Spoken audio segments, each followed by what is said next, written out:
I have these memories from when I was younger of waking up in the morning and going to turn on the kitchen light and seeing cockroaches scurry underneath the cabinets and underneath the fridge. And I thought that's just how everybody lived. I didn't know any better. I thought we all got welfare and free lunch at school, and we all bought our clothes from the bargain bin at Bi-Mart. But as I got older, I realized that that's not how everybody lives. And I didn't want that life because I didn't feel like people would love or respect or value me if I lived a life like that. And so when I had the opportunity, I got a job and I started changing who I was to impress people and to make people love me and to make people respect me and to make people value me. But in the end, after many years and many careers and lots of money, I realized that my value doesn't come from how many possessions I have or how big my house is, how many zeros I have in my bank account. My value comes from using the skills and the talents and the passions that God has given me to make the biggest difference, to affect the most life change in my family and community around the world. And I didn't realize that until we started going through this rooted study as a staff. And you've heard us talk about it a ton, but week 5 just kicked my butt because I realized how prideful I actually was, how much I struggled with getting my value from everywhere except where I was supposed to get it from, which is from Jesus. And so I made the decision that I was going to surround myself with people who would keep me accountable and who would ask me those hard questions and check my motives when I make purchases or decisions. And it's been hard because I still revert back to that old person who just wants to do things that will make people love me because that gratification that you get from people saying, "Good job, that was fantastic," it feels good and it's dangerous. But I realize now that my value comes from making Jesus famous and not making me famous. And every day is a struggle. It's a huge struggle, and I have to check every decision that I make. I have to check every motive, but I'm committed to doing it and to making me the best person I can be, to make Jesus famous and not me famous. My name is Zach, and I'm unfinished.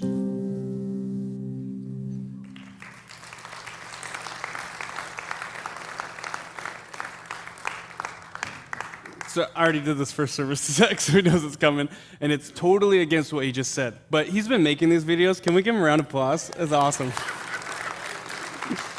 But seriously, I don't know if you know anything about video editing and stuff like that. It takes forever. Sometimes I'm just mesmerized. I'll just walk in his office and be like, just watch him because it's like magic to me. I don't understand how it works, but we hope you've been enjoying these videos in our Unfinished series.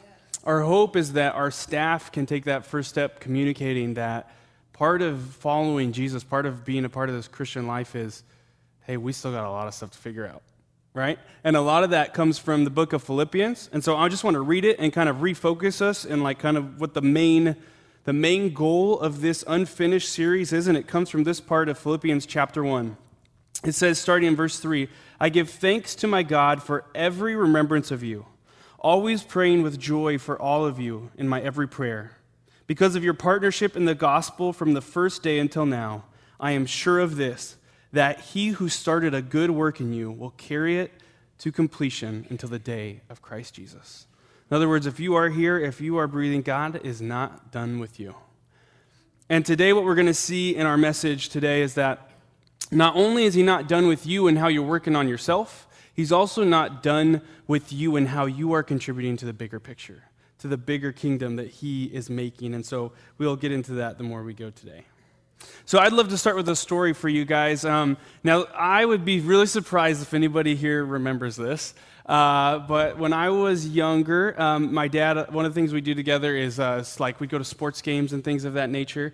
And so Portland had an arena football league team called the Portland Prowlers. Does anybody remember, like hands, anybody? Like, I don't know. They were here for just a couple seasons, but they had this team called the Portland Prowlers. And so we would go to their games together. And one time, something very unique happened, all right? We, would sit all over the place, but we were just like way up in the nosebleeds one time. And all of a sudden, it was like a break. We're just enjoying it. Stuff's going on. And then like some of the like cheer squad, they start like coming up to our section. And they just keep getting closer and closer and closer until they're just like looking at me and my dad, and they say, hey, would you guys like to participate in the halftime competition? And like that just blew my mind, right? I'm like 10 years old or something like that, and it just blew my mind because I'd never even met someone who had gotten to do that. You just see the people down there, and you're like, I have no idea how you guys got down there. But of course we said yes, because why would you say no to that? And so they walked us through the tunnels, and we went downstairs, and it was sponsored by Papa John's, and it was a pizza race relay carrying the pizza box, and the prize was a year of free pizza. I don't know if you know what a year of free pizza means to a 10-year-old, but that is like everything. So this is how the race went. Me and my dad were partnered with two other people, so it was a 4-person versus 4-person race. And what you had to do is you had to take one of the pizza boxes. It was empty, all right? And then like there were different ways to carry it. You were running like 20 yards that way and 20 yards back, right? So someone would like take it and run with it like this. Then the next person would go backwards. I don't know. There were a couple others. I don't remember how it went. But that was kind of the rules of the game. And so I was the first person. And so I went out there and had my box, and I just ran to the other side and ran back, right? And then the next person went, and it was good. And then we had a third guy on our team. He had a cast on his arm. I felt like that was a little bit unfair, but still. So he was doing the backwards part. And as he started to run, he kind of stumbled and dropped the pizza box. And the rule is if you drop the pizza box, you got to go back to the beginning, right? So he dropped it. He had to go back to the beginning, and we lost. I know. It was very disappointing, right? We did not get free pizza. But then I had like a great 10-year-old moment, all right, because the other couple were also a father and son, and it was like a kid maybe my age or around there who had like dropped the pizza box, right? So in a regular 10-year-old fashion, we're walking off. I have no regard for anybody who's around me or anything like that. And just to my dad, I'm like, I should have done the backwards part. I would have done it better. I would have done it. And they were like right next to us, and my dad just had one of those disappointed moments where he's like, why do you open your mouth, right? It was like one of those moments. And so, but that was being a true 10-year-old, right? We don't always have that filter. We don't always have awareness around us. But sometimes we can feel ourselves like that, right? We just feel like, man, I know how to do this. I could have done a better job. I could have done this perfectly, right? And some of us do that a lot more than others, right? But it's just a human moment. We all do it. And sometimes that translates too with our faith, right? And sometimes our church involvement and things like that. And that's where we kind of get this idea, this word of like self-righteousness, right? That's kind of a big word. And when we say righteous, what we really just mean is kind of perfection, right? Thinking that I could do everything perfectly. And so that's kind of what we're aiming to talk about when we say self-righteousness. And like me, just a little 10-year-old, right? Sometimes we run into people who maybe it's the way they came to faith, or maybe it's all the things that they do right, that they just feel like they're a pretty good person, all right? And today in Philippians, we're going to see that Paul, who's writing this letter, is battling with a group of people who are self-righteous, and it's an ongoing battle that is ultimately preventing more people from hearing about who Jesus is and deciding to follow him. And so we're going to go on this journey today, kind of talking about self-righteousness and Paul's goal to ultimately let everyone, every nation, every person hear about who Jesus is and what kind of things can get in the way. All right, so we're going to start in chapter 3 of Philippians, if you have a Bible and want to turn there. And it'll also be up on the screen. And we're going to start in verse 1 and 2. All right, so this is what it says in chapter 3, starting in verse 1. It says, "In addition, my brothers and sisters, rejoice in the Lord. To write to you again about this is no trouble for me and is a safeguard for you." This is Paul starting a new section, right? And he already says, to write to you again. We have talked about this before. He says, watch out for the dogs, watch out for the evil workers, watch out for those who mutilate the flesh, right? This is where, if you don't know what's going on, that's a very weird sentence, right? Here's what Paul's talking about. In the Jewish custom, in the Jewish faith, right, they were given a sign that they would be the people of God, right? And that sign was circumcision. And so there are some people, right, because Jesus was a Jewish person, that they decided to follow Jesus and kind of continue on that Jewish faith, but in the new way that Jesus was doing it.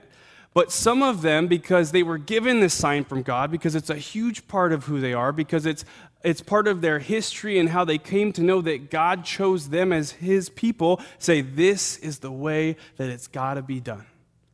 Right? And the problem that they're running into is that Paul knows that God is doing a new thing. And he's trying to be a part of the new thing that God is doing. And so what he's trying to do is reach every nation, reach people who aren't Jewish, reach people who know nothing about Jesus. And there are older men who are learning about Jesus. And I'm just going to leave it at this. They don't want to get circumcised, right? We don't have to talk anymore about that, but that's the truth. And so my first point is that self-righteousness, even when it's justified, does not lead to conversion. Conversion was Paul's goal.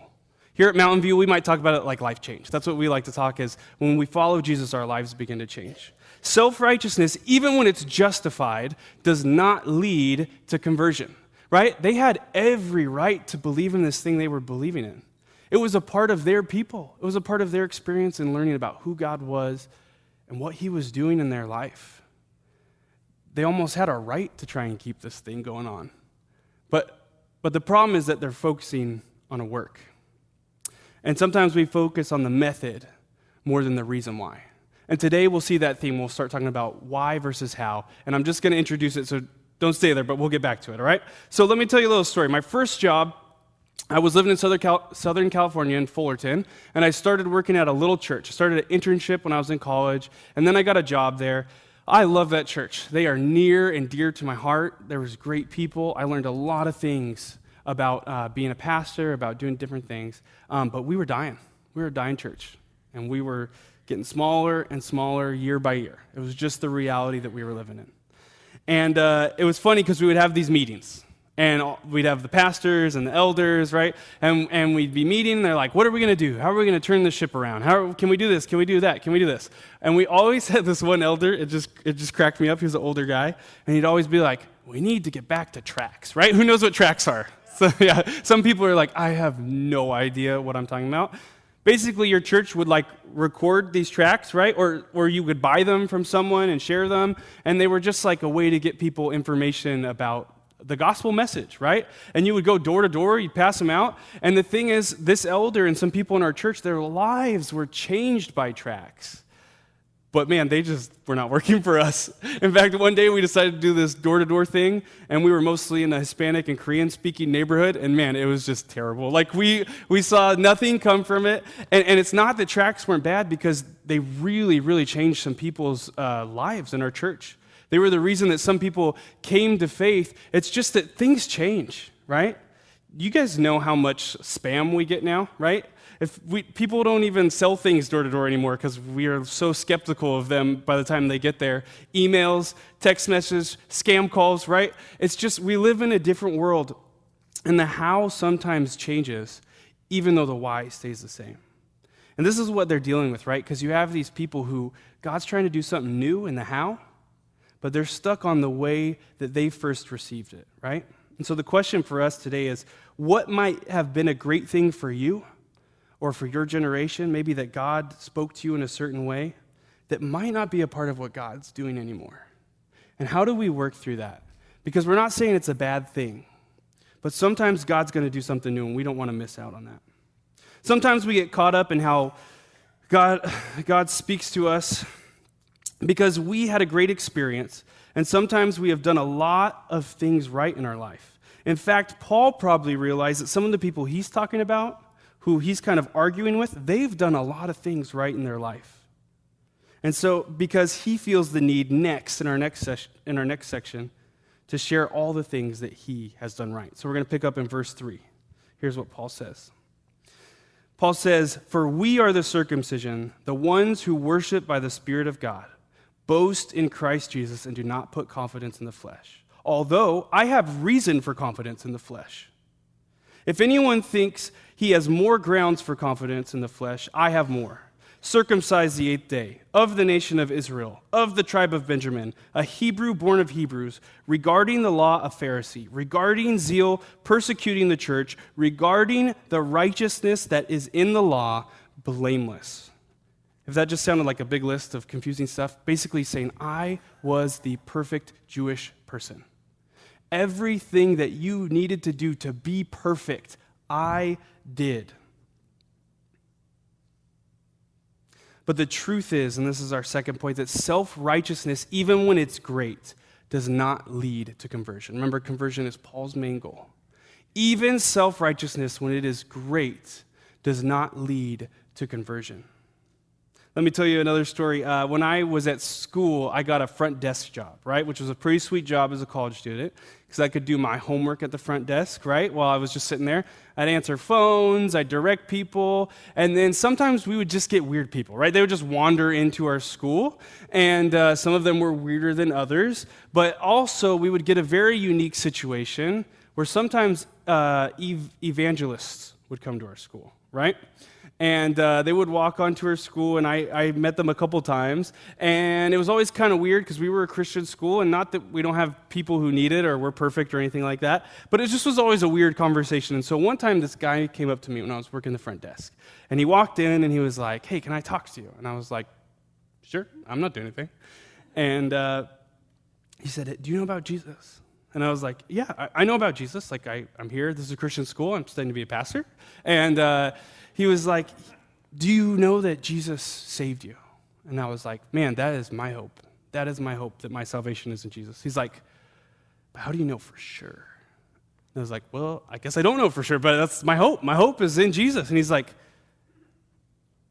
"But how do you know for sure?" And I was like, I don't know what answer you're fishing for, but my confidence just feels like saying that, man, that is where my hope is. I believe in him. But he was very, very unsatisfied with that answer.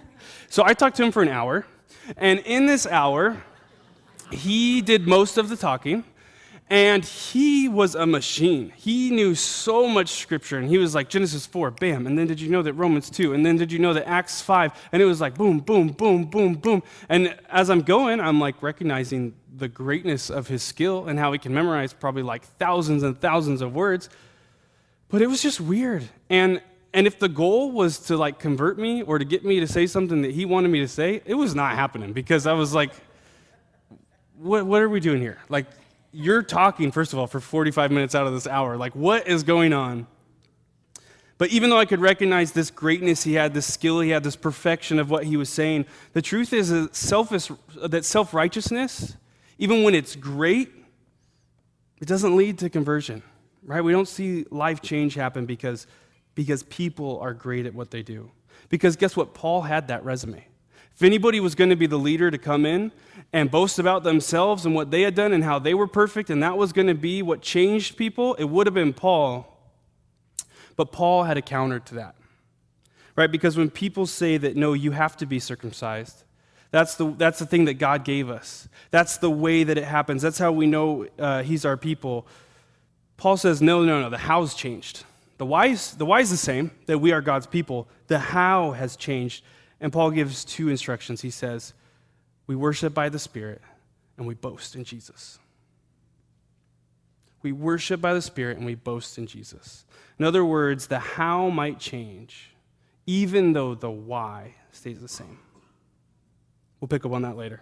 Before we can get to the how versus why conversation, we have to understand what comes next and what Paul says, and how we have to have a certain perspective in order to understand where he's taking us. And so starting in verse 7, here's what Paul says, right? This is after him saying that he was perfect in the Jewish law. If anyone had a righteousness, it was him. Here's what he says, but everything that was a gain to me, I have considered to be a loss because of Christ. More than that, I also consider everything to be a loss in view of the surpassing value of knowing Christ Jesus my Lord. Because of him, I have suffered the loss of all things and consider them as dung so that I may gain Christ and be found in him, not having a righteousness of my own from the law, but one that is through faith in Christ. The righteousness from God based on faith. My goal is to know him and the power of his resurrection and the fellowship of his sufferings, being conformed to his death, assuming that I will somehow reach the resurrection from among the dead. The third point is this: Jesus' righteousness will lead to hope, which leads to conversion. Right? We might say life change. That's Paul's goal. And it is worth laying down every ounce of self-righteousness, even self-righteousness that is justified, even self-righteousness that is great. Paul understood that sometimes God does something new, and that even though it's a little bit scary to engage with change, that we can change the how without changing the why. If Paul was willing to give up all of his perfection, all of his righteousness, I would ask, who does that remind you of? Because to me, that reminds me of Jesus, right? What example did he set? He had everything, yet he became like us and walked among us, that he might be a sacrifice for us and give us new life. He laid down that model of giving up everything for others. If you know anything about the New Testament, we also have this person we know who's Peter. Peter was ministering in the early church, and actually Peter and Paul sometimes didn't see eye to eye. In fact, we have a letter written to the Galatians where we can see that Peter and Paul actually have a little bit of different mindsets when it comes to the very issues we're talking about today. Because Paul's mission was conversion. Paul's mission was that everyone would know who Jesus is, every nation, every generation. And so we even see them have some disagreements in Galatians about this very idea where the how can change without the why. Sometimes God is doing a new thing. Paul in 1 Corinthians said that he wanted to be all things to all people for the sake of the gospel being heard and for lives being changed. In other words, Paul believed that if he traded in his own righteousness in exchange for Jesus' righteousness, that he would be a part of conversion for all people in all generations. And you know why that is? Because when we accept Jesus' righteousness for our own, right? And what that means is that we take his perfection. That when he died for us, he gave us his perfection so that when God looks at us, he sees Jesus' perfection. Because if we want him to see our perfection, he's going to see right through that. Because I don't know about you, but I'm not a perfect person, right? I'm an unfinished person. But when we claim Jesus' righteousness, guess what the first step is? God, I don't have it all together. God, I've made some mistakes, right? God, I need you to do a work in my life because I'm unfinished. I need you to help me see what you're doing and where you're going. Paul understood that Jesus' righteousness was better than his own, and his own was pretty great.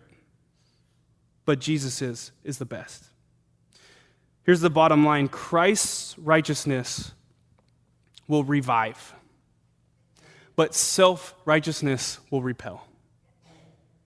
Jesus' righteousness will revive, but self-righteousness will repel. And we've all seen this, right?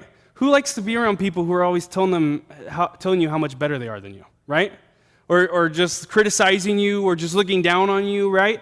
If we try and build a church, if we try and minister to people, and we try and do it on our self-righteousness, we are just going to push people away. But Jesus' righteousness has the power to revive. If we will accept his righteousness, we will see him do something in our life. We will see him do something in our church. We will see him do something here in our community in Gresham. If we're willing to put aside, like Paul, consider everything we've ever done great for loss because we want Jesus' righteousness instead. All right? So what does this all mean, right? Because I think you guys have got my point, right? Where we're talking about how Jesus' righteousness is the one that we want. What does this mean? How does this actually impact us? And so I want to start with a little survey, and my Mexico people, no cheating because you guys got a taste of this last week, all right? So we're going to start with a little survey. I'm going to throw up this question here, all right? It says, what qualities, all right, pause really quick. I'm a youth pastor if you don't know that, so I need participation. Can we do that? Yeah, okay. So what qualities would you use to describe the next generation, all right? So just shout them out. Just shout them out. What qualities would you use to describe the next generation? Whoa, you guys are good. Okay. I heard complacent, self-centered, disrespectful, peace, selfish, lazy, curious. You guys are doing good so far. I like this. Information overload, tech savvy, could do better, distracted. What was that? Tenacious, arrogant, social justice. Let's do one more. Lost. Perfect. You guys did so good. I love when things work out the way that I try and plan them, all right? So I have done this a few places. I actually got it because I watched somebody else do this. And there's a very interesting thing when we ask this question, and here's what it is. When we ask what qualities would you use to describe the next generation, there are always more negative answers than there are positive answers. What does that say about where our hearts are at, where our minds are at? All right? And I'll let you guys off the hook a little bit, because guess what? You're not alone. Every generation does this, right? Your parents probably said these things about you, right? If you have kids, they'll probably say it about their kids, right? So it's something that we fall into over and over again, and I think this is why. And it comes down to this conversation about how versus why. When things start to change, we get afraid that Jesus is going to change. And we don't want Jesus to change because Jesus is the most important piece of this, right? But the truth is that we can keep the why the same even while the how changes. And if I can share my heart with you guys today, I have a lot of friends who are in ministry in the Northwest. And some of them are at churches doing amazing things. We have some amazing churches up here doing amazing things. But I have quite a few friends who are dying churches. And churches that are closing, and churches that are just seeing their numbers just dwindle and people just walking away.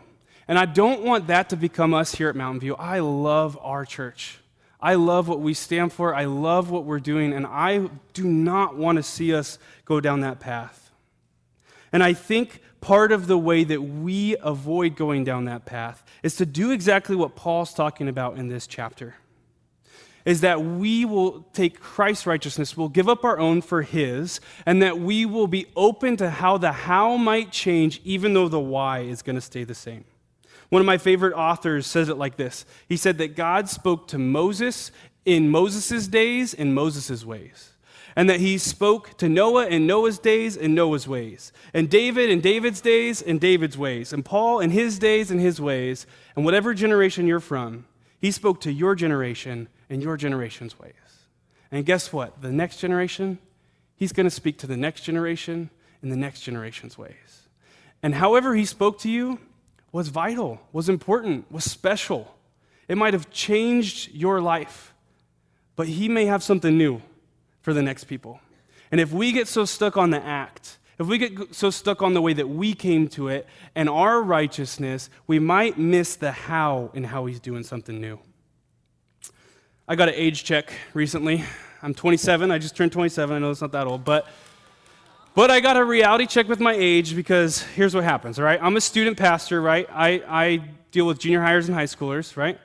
And every year we make a popular music playlist because we want to create an atmosphere where if a kid's never been in church before, they can walk into our service and before they'll be like, okay, I feel safe. Like this feels, but we want to make it appropriate, right? So what we do is we kind of sift through songs that are popular and we find the ones that we feel like are positive, encouraging, appropriate songs, and we make a playlist to try and kind of help people ease into our process so they can hear the message, right? Conversion's the goal, but we're trying to make it easier for them, right? In the past, this has been so easy for me, okay? I've gone to the top charts, and I've been like, that's a good song. I've been like, we are not playing that song. I was like, I will get fired if I play that song, all right? But this year was different. It was very different for me because I pulled up the top 100 chart, and I was like, who is that? I was like, what is the name of that song? I was like, I don't know any of the names of any of these songs. And then you listen to a song and you're like, that's music? No, it just changes, right? Things just change. And no matter what generation you're in, right? Music has changed. Technology has changed. Fashion has changed. Entertainment has changed, right? The context of our lives has changed. And so we get afraid because we don't want Jesus to change, right? And that's a good thing. We don't want Jesus to change, right? But the why doesn't have to change. We can keep it the same even though the how can change. But how do we figure out what this how is? How do we get on board with that? And this is what I want to tell you guys. So much of our society, we have this rule, which is that older people's jobs is to give wisdom to younger people. Is that fair? We hear that a lot, right? I'm going to argue that's not the main job for older people. I think it is a byproduct of what their main job should be, all right? So we're going to throw this up on the screen. This is what I think the main job should be, all right? The main goal of older generations when it comes to affecting life change is to be proof that Jesus works. Is to be proof that Jesus works, right? Because Because if we have younger generations, and that may be different for some of you, right? Some of you, it could be young kids, older kids, adult kids, grandkids, neighbors, right? I don't know where God's calling you to a younger generation than you, but whatever it is, sometimes what we do is that we feel like our main goal is wisdom, right? And so we try and give wisdom, and we feel like it's not getting through. They don't want to listen. They don't care. Or maybe they listen, but they didn't really listen because then they did exactly the opposite of what I told them to do, right? But here's the thing. It's not our main goal. Our main goal is to be proof that Jesus works. Because guess what? Younger generations are watching all of you, right? All of you. It doesn't matter if you're the second youngest generation. Younger generations are watching you. And if you follow Jesus for a long time, they're thinking, this is what a life looks like for someone who's followed Jesus for a long time. And in that, they're going to say, is this worth it or is this not worth it? And if you're proof that Jesus works, because when they're around you, they're like, man, they always care about me. They always ask how my life's going, how my family's doing, how this thing that I got to share with them last time is doing. They're always like, man, they're super forgiving when I really screw things up. They're like, man, they listen a lot when I talk. They're just willing, man, they're willing to go out of their way to help me when I've failed or when I just ask for something. If they see that, that's proof, right? They may be like, man, maybe I need to follow Jesus because I want to be that. I want to be that. What if they see us and they're like, that's a lifetime of following Jesus? Being angry, right? Being really critical, just being judgmental, right? What if that's the message that like we communicate sometimes? And we're all guilty of it, right? We're all guilty of it. Do you think they're going to be like, man, that's the proof? Do I want to live that life? Your main goal should be to be proof that Jesus works. Because if you are proof that Jesus works, then guess what? Eventually, they will want your wisdom. And eventually, they'll start listening to what you're saying. And eventually, you will actually contribute to defining their how. You just have to be willing to take Jesus' righteousness over your own and be open to how the how may be changing, even though the why is staying the same. And then you will get to be a part of being a part of the kingdom. And part of our unfinished work is in ourselves, but part of our unfinished work is in God's kingdom and helping every generation and every nation know who Jesus is and experiencing life change. Here's what I want to say. I'm not perfect. You guys are not perfect. So we will mess this up. But if we will take on Jesus' righteousness, if we will give up our own in exchange for Jesus's, younger generations will be very forgiving of us. And they will want to be around us. One of my favorite things, Ann Deteen, she's not here second service, but she's 65, I believe. She's our high school girls leader. Ann doesn't know any popular music, right? I'm sure Ann and I talk all the time. I don't know if we probably wouldn't agree on everything. We probably have some different understandings of things. But Ann loves our high school girls. One of my favorite memories of her is we went to winter retreat. We had this huge sledding hill. Huge, right? I am winded like every time I walk to the top. It is very difficult to climb. And Ann's just like, I'm doing it. I'm like, are you sure? She's like, I'm doing it. It's just a small example of how she's just willing to do what it takes. She's just willing to take steps. Like, she may want to do it because it's fun or maybe not, but I know her real motivation is she just wants to be next to one of those girls going down that hill, laughing, making fun of ourselves, right? One of my favorite quality in people is don't take yourself too seriously. Yes. Our goal is to be proof, right? Every time I see Ann, I see proof. I don't see perfection. I don't see agreement on everything. But I know Ann is somebody in my life who's just going to call it as it is and always going to try and take Christ's righteousness over her own. So it is your choice if you want to trade your self-righteousness for Christ's righteousness. If you do, younger people will give you a lot of grace, and Christ will carry out a good work in you, not only for yourself, but also for the future of his kingdom. And if you're a young person in here today, you will be old soon. So this is for you too. Will you guys pray with me? God, thank you that you have spoken to our generation whichever generation we're a part of, in our days, in our ways.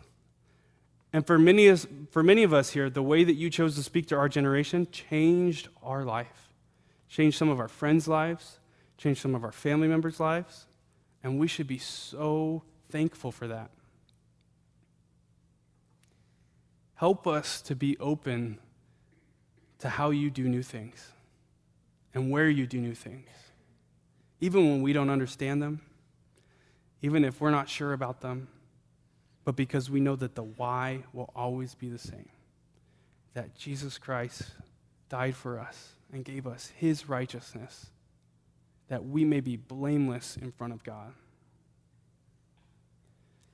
Help us as we approach this sometimes impossible task, and we put our own pride and our own experience on the back burners, to look someone who we love, who's younger than us, in the eyes and say, I'm just going to try and be Jesus to you. I'm just going to try and be the person who's trying to become like Jesus, so you can see that proof that following Jesus really does a change in our lives. Help us take those little steps day by day. Give us grace when we fail, so that we might know you more, that you might do a good work in us, and that we may be part of building your kingdom. So in your name we pray. Amen.